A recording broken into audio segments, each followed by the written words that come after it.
Salam, salut, moi c'est Camille. En 2015, je suis partie avec mes deux enfants à Tanger au Maroc pour m'y installer.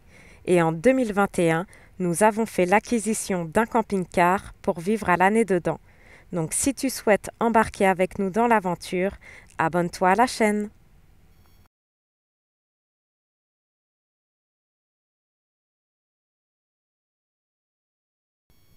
En bordure des dernières pentes arides de l'Anti-Atlas, à 62 km de l'océan, Guelmim, grosse bourgade construite au pied d'une vieille casbah en ruine, est l'une des portes du désert qui jalonne le sud marocain, ouvrant sur un infini de pierres et de sable. C'est pour le voyageur un spectacle auquel s'ajoute à quelques kilomètres celui des premières oasis sahariennes. Ce matin-là, nous nous rendons au souk aux chameaux. Il se tient dans un très vaste enclos au sud-ouest de la ville, tous les samedis du lever du soleil jusqu'à 14 heures.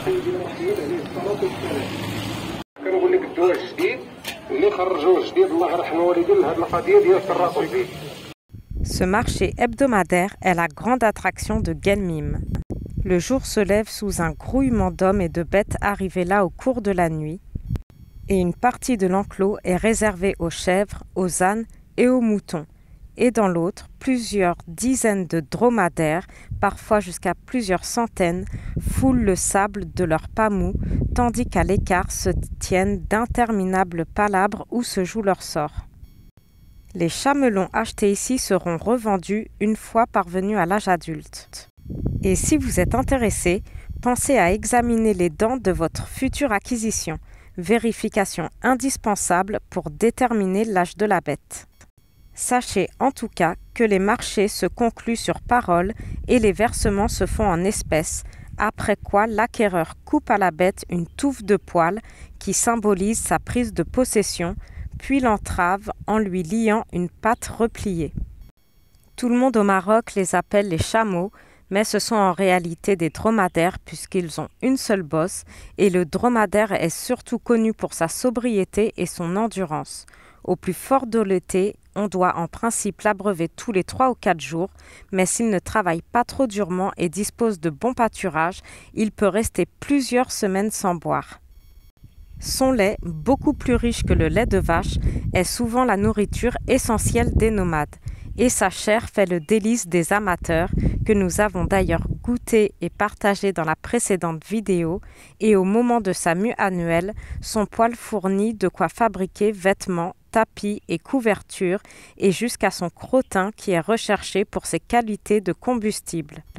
Sans parler de son urine, shampoing apprécié et remède souverain contre les morsures d'insectes. Au Sahara, des courses sont organisées lors des fêtes et des moussem par les tribus sahraouis, dans ces épreuves de vitesse et d'endurance où les femelles se montrent les plus performantes. Le souk aux chameaux ou souk au bétail de Guelmim est un incontournable, et d'ailleurs on dit bien Guelmim, merci à tous ceux qui m'ont fait la remarque dans une précédente vidéo puisque j'avais dit Guelmim, j'étais persuadée que c'était un N à la fin, donc merci à vous puisqu'on dit bien Guelmim dans la région Guelmim-Ouednoun. Et au sud se trouve donc le grand désert. Nous profitons d'être au souk pour y faire quelques courses avant de rentrer à Tirmert, donc une oasis à une vingtaine de kilomètres de Guelmim, où nous sommes posés pour quelques jours, donc avec les enfants, dans le camping-car et mon père avec son fourgon aménagé, donc dans un camping auberge très convivial, très petit. Donc on prend quelques légumes et quelques fruits pour avoir de quoi se faire à manger sur place dans le camping-car. Ici au souk, vous prenez une corbeille comme celle-ci en plastique où vous y déposez tous vos légumes et vos fruits tant que c'est le même marchand avant de passer à la caisse. Donc tous les fruits et légumes sont pesés et sont vraiment très peu chers ici au souk. Vous trouvez aussi du siwak, des dattes, vous pouvez y acheter de la volaille, des œufs et toujours pour les enfants, on repart souvent avec un petit paquet de pop-corn. Pour le camping-car, j'ai un tapis comme ceci, donc des nattes en plastique. C'est très pratique pour y installer la table de camping. Et donc là, on s'y arrête pour que mon père puisse en prendre un lui aussi. C'est pas très cher, entre 10 et 20 euros selon la taille que vous choisissez. Avant de retourner à Tirmert, nous en profitons aussi pour aller faire réparer le pneu crevé d'un des vélos. Et là, on en a eu seulement pour 5 dirhams, donc à peu près 40-50 centimes d'euros. Et ça a été très rapide. Sur la route, on croise quelques fermes et ici, les locaux peuvent y aller et s'approvisionner gratuitement en fruits et en légumes.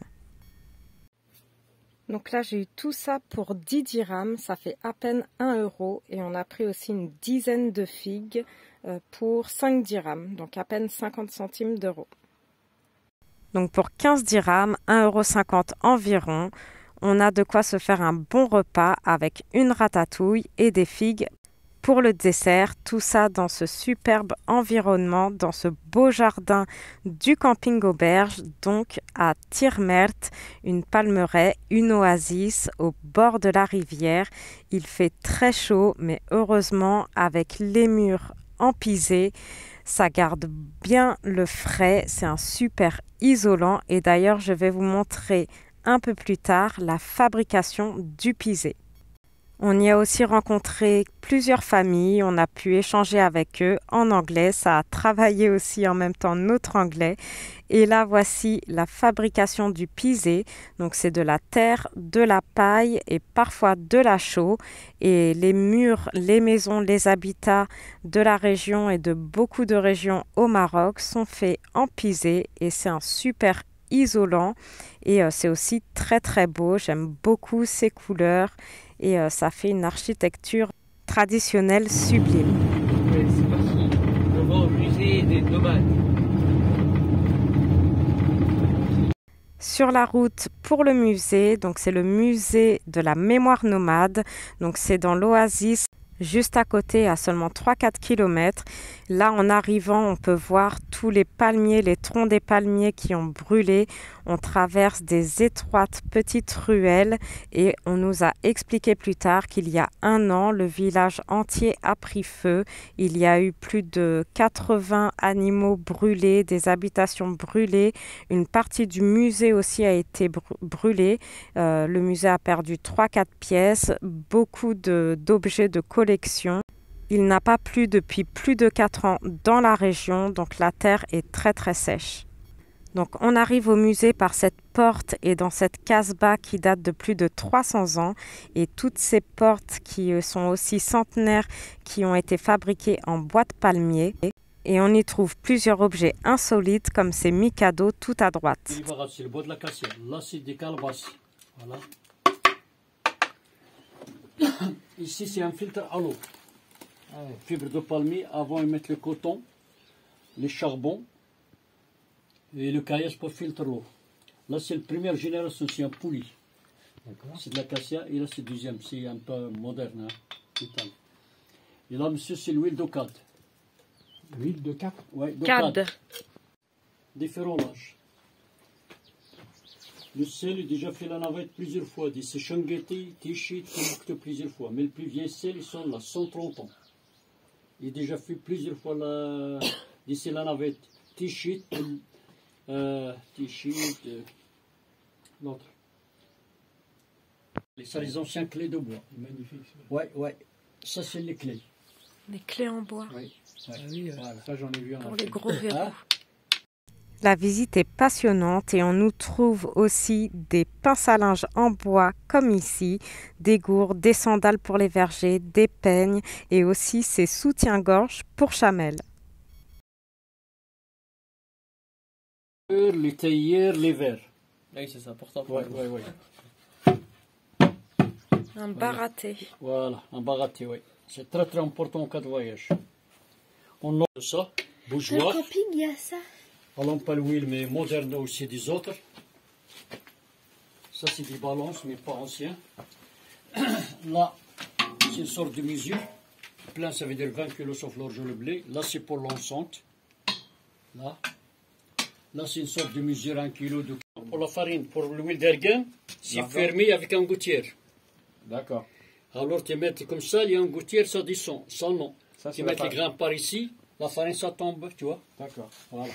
Depuis plus de 20 ans, Abdou et son cousin collectionnent les objets traditionnels de la vie des Sahraouis et nomades du désert.